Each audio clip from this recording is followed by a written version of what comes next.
ଶିଷ୍ୟ ଏକଲବ୍ୟ କେତେବେଳେ ତାର ଆଙ୍ଗୁଠି ଚାଲି ନ ଯାଉ ଆଉ ସେଇ ଗୁରୁ ଯାହା କହୁଥିଲେ ଯାହା କରୁଥିଲେ ତାକୁ ଦେଖି ଦେଖି କିୟଦଂଶ କବିତା ମାଧ୍ୟମରେ ପ୍ରକାଶିତ ହେଲା।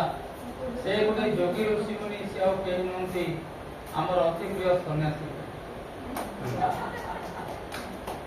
ଆଉ ବାପା ସିନା ଗଢି ଦିଏ ସେ ସଂସାରକୁ ଏବଂ ଗୋଟେ ସୃଷ୍ଟିକୁ, ସେ ସୃଷ୍ଟିକୁ ମାଟି ଭଳି ଚକଟି ଚାକଟି ସେଇ କୁମ୍ଭାର ଚକରେ ରଖି ଡౌল ଡାଉନ କରି ରଙ୍ଗ କରି ଗୋଟେ ଶିଳ୍ପୀ ସାଜି ଯିଏ ଆଜି ଶ୍ରୀକ୍ଷେତ୍ରରେ ସଜେଇ ପାରୁଛନ୍ତି ସେ ହେଲେ ଆମର ଅତି ପ୍ରିୟ ବିପିନ।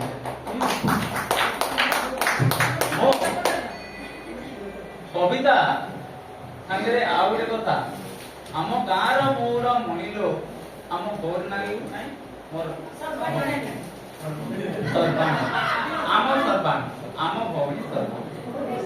ତେଣୁ ଆଜି କବିତା ମାଧ୍ୟମରେ ଏମିତି କବିତା ଗାଇ ଗାଇ ଲାଷ୍ଟରେ ଆମ ଘରେ ଗୋଟେ ଗଣ୍ଡଗୋଳ ହେଇଗଲା। ସେଇଠୁ କାନ୍ଦି କାନ୍ଦି ବହୁତ କାନ୍ଦିଛି ହେଲା। ଘରେ 2 ଦିନ ଖାଇନୁ ଆମେ। ଆଉ ଏଇ କବିତାଟି ବାହାରିଥିଲା, ତାକୁ ଆଜି ପୁରୁଣା କବିତାଟା ଆପଣମାନଙ୍କୁ ଶୁଣାଉଛି। କବିତା को କେଉଁଠି ଅଛି ତମ ଠିକଣା को, ତମ ପଛରେ ଧାଇଁ ଧାଇଁ ବୁଢା ହେଲିଗୋ ତମକୁ ଖୋଜି ଖୋଜି ହରାଇଛି ସର୍ବସ୍ୱ ଗୋ। ଦିନ ହେଉ କି ରାତି ହେଉ କି ମାସ ବର୍ଷ ଗୋ, ତମ ରୂପ ଲାବଣ୍ୟରେ କିଣିଛ ମୋ ହୃଦୟ ଗୋ। ମୋ ସଜନୀ କଥା ଭୁଲିଯାଏ ମନେ ପଡ ତୁମେ, ମୋ ସଜନୀ କଥା ଭୁଲିଯାଏ ମନେ ପଡ ତୁମେ।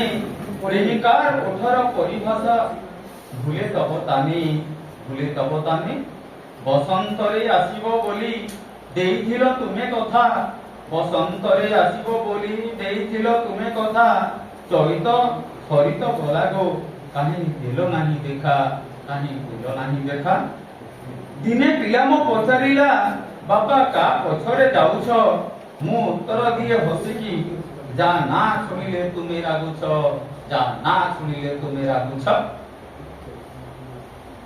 ସେ କହିଲା ତାହେଲେ ତୁମେ ସେଇ କବିତା ପଛେ ଯାଉଛ, ତାକୁ ଛାଡି ଘର କଥା ଦେଖ କହିଲେ ତୁମେ କିଛି ନ ଶୁଣୁଛ। ବାପା ଯେତେବେଳେ ଦେଖିବି ତାକୁ ବହେ ଛେଚିବି, ତାପରେ ମନ ଶାନ୍ତି କରି ଘରେ ଆସି ମୁଁ ବସିବି। ଦେଖ ଏ କବିତା ଆସ ମୋ ପାଖକୁ, ଦେଖ ତ କେମିତି ଉଜୁଡ଼ି ଯାଏ ସଂସାର ତୁମ ପାଇଁ ଗୋ। କିଏ କହେ ତୁମେ ଋତୁରେ ଥାଅ, କିଏ କହେ ମାସରେ, କିଏ ଅବା କହେ ତୁମେ ଥାଅ ଚିଲିକାର ଆକାଶରେ। କିଏ କହେ ତୁମେ ଥାଅ ଆଦି ସଂସ୍କୃତି ଇତିହାସରେ, କିଏ କହେ ତୁମେ ଥାଅ ଶବ୍ଦର କୋଉ